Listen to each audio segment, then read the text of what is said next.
Dilansir dari genpi.co, wacana duet Anies Baswedan dengan Puan Maharani untuk maju di Pilpres 2024 telah lama mengemuka dan kini gemanya kian terasa. Tak hanya publik, sederet pengamat politik melihat potensi duet yang cukup kuat. Pasalnya, Puan Anies disebut-sebut pasangan all-in-one karena memadukan karakter negarawan, cendekiawan, dan agamawan. Ketika pertama kali narasi tersebut marak dibicarakan publik dunia maya, pengamat komunikasi politik Emrus Sihombing sudah pernah memaparkan analisisnya. Dia melihat duet Puan Anies bisa saja terjadi karena secara latar belakang figur, dia memandang keduanya memiliki potensi kuat untuk bisa maju. Karena di situ saya melihat mengkombinasikan dua kekuatan dengan background mereka, antara religius dan nasionalis. Tutur Emrus belum lama ini. Hal serupa disampaikan juga oleh pengamat politik Zaki Mubarak. Dia beranggapan pasangan Puan Maharani dan Anies Baswedan masuk akal. Pasalnya dia menilai setiap calon harus berkoalisi antara partai politik. Sebab yang diperlukan para kandidat adalah memperluas ceruk pemilih sehingga koalisi antar parpol sangatlah penting. Ucap akademisi dari Universitas Esa Unggul itu dan dikutip oleh genpi.co pada Rabu 24 November. Lebih dari itu, lanjut Zaki, Gubernur DKI Jakarta tersebut juga mendapatkan dukungan yang sangat kuat oleh PKS. Saat berpasangan dengan Ketua DPR RI Puan Maharani yang merupakan kader dari PDI Perjuangan bisa memiliki dua kekuatan.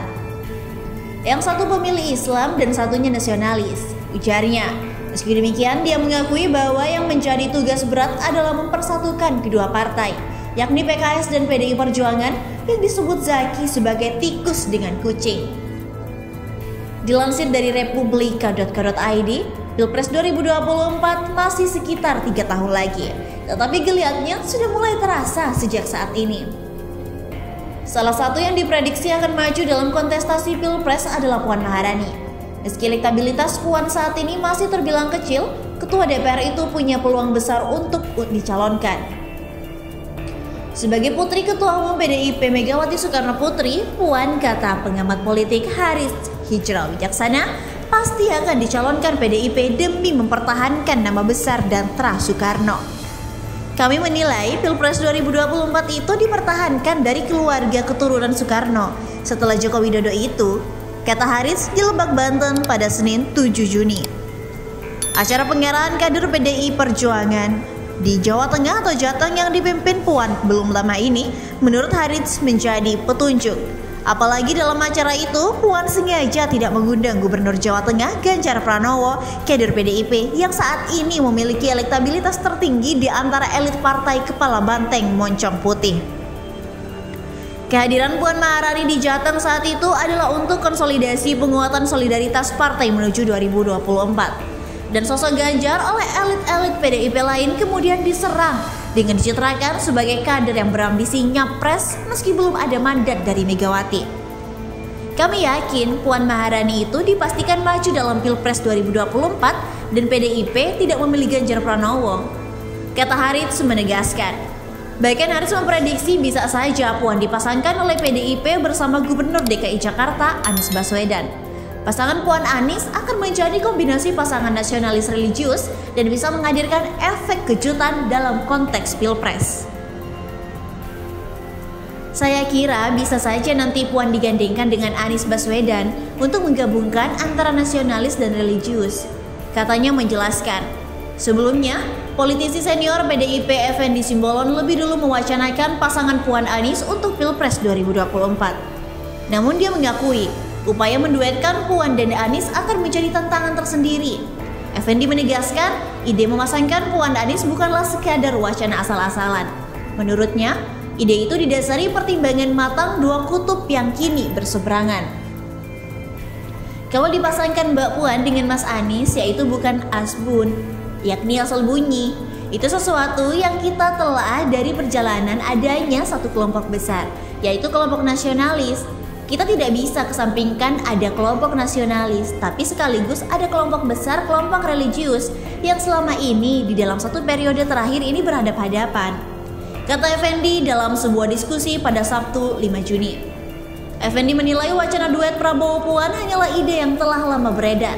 Adapun duet Puan-Anies, kata Effendi, pantas menjadi tantangan baru untuk diperjuangkan. Tapi bagaimana ini dikombinasikan? Ya mari, ini tantangan gitu.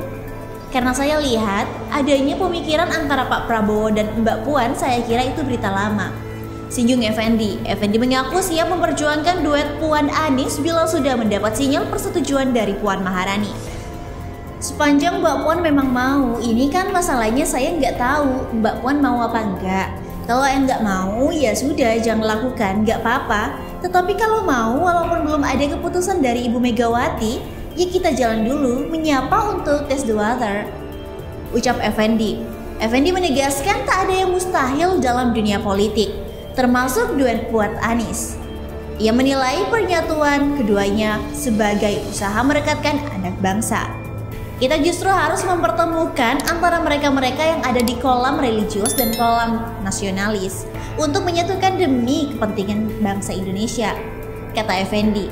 Ihwal elektabilitas Puan yang saat ini hanya sebesar 17% hasil dari survei parameter politik Indonesia, menurut Effendi masih bisa dikontrol. Bahkan dia optimistis elektabilitas Puan bisa melonjak dalam beberapa bulan ke depan.